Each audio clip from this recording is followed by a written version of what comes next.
Terry kept calling. I watched my phone light up again and again on the table, her name filling the screen, and I didn't answer. At first, I told myself she was just worried. Anyone would be after everything that had happened. But the feeling wouldn't go away. And that thought, the one I didn't want, finally formed clearly in my mind. What if Terry is involved? Then another call came through. Harry. I answered immediately. Tom, he said. Curtis has been arrested. My chest tightened. Curtis? I asked what for, already expecting it to be connected to the house, the packages, or the deliveries. But it wasn't. It was something stupid, a drunken fight, completely unrelated. Then he explained that hired an investigator and asked him to locate Curtis when he left town. So we decided to go to the prison the next morning. Curtis didn't look angry when he saw me. He looked tired, like a man who had been holding his breath for years.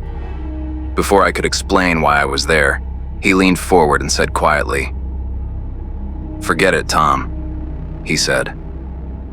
"Trust me." I didn't hesitate. I know Terry is involved. Curtis looked at me like I'd completely lost my mind, so I went further. "I saw the handwriting," I said. "It's the same handwriting, the note that came with the tea." His expression changed immediately. "What note?" he asked. "The note telling me to drink the tea." For the first time, Curtis looked genuinely shocked. "Show me."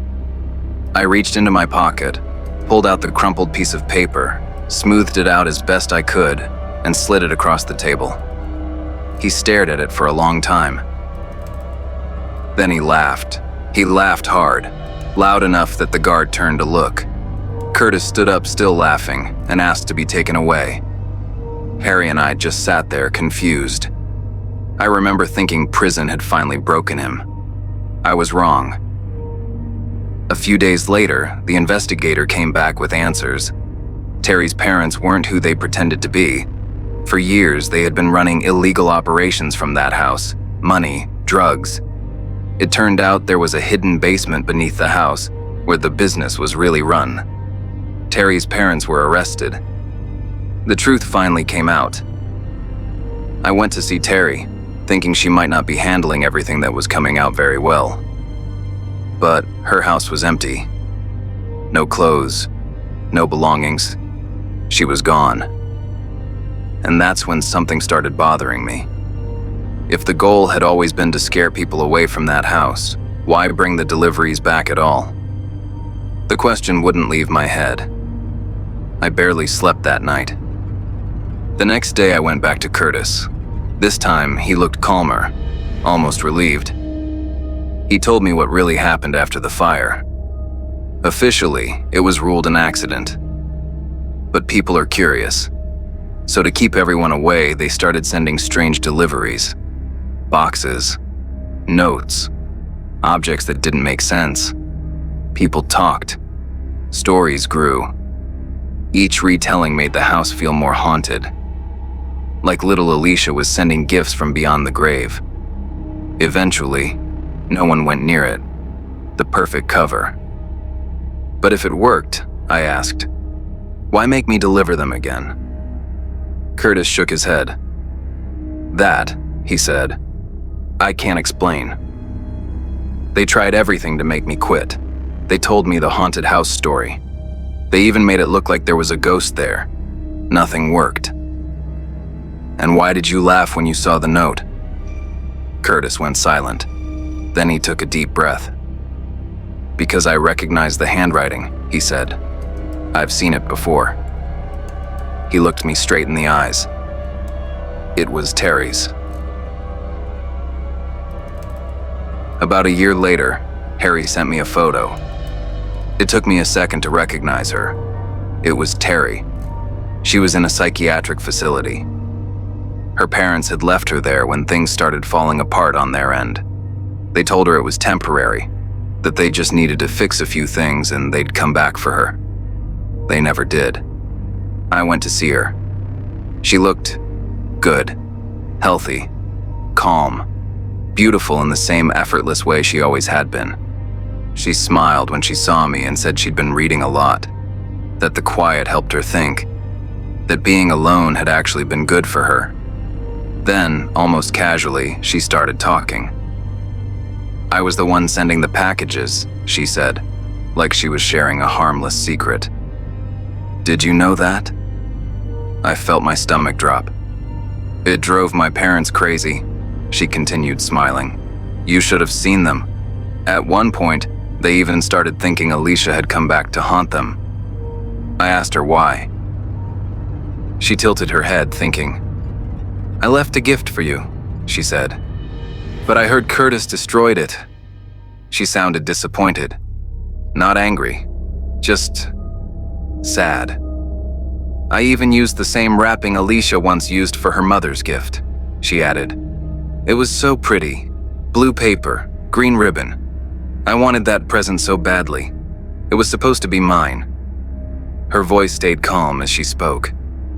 When she wouldn't give it to me, Terry continued, I took all the presents she had wrapped, every single one, all the paper, and I threw them into the fireplace.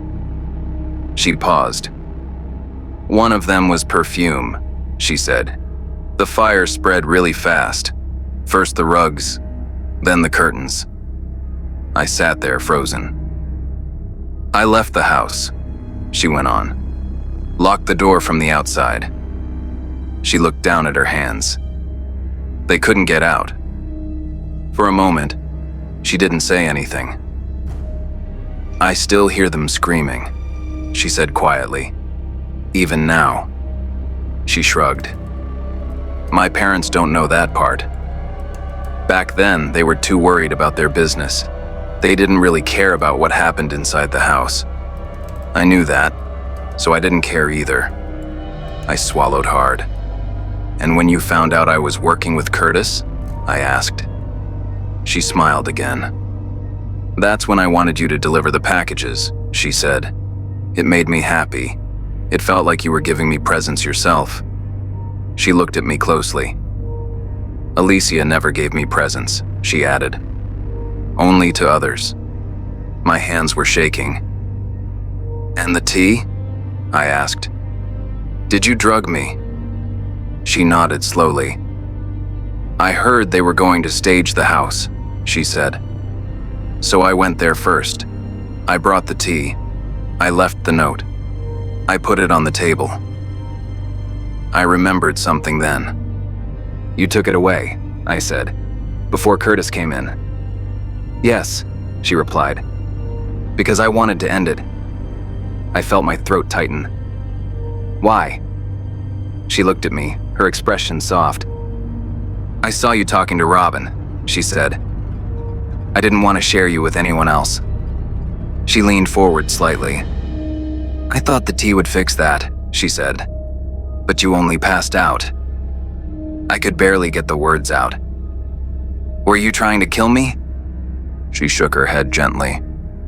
No, my love, she said. I just wanted you to be mine. She smiled. Like Alicia.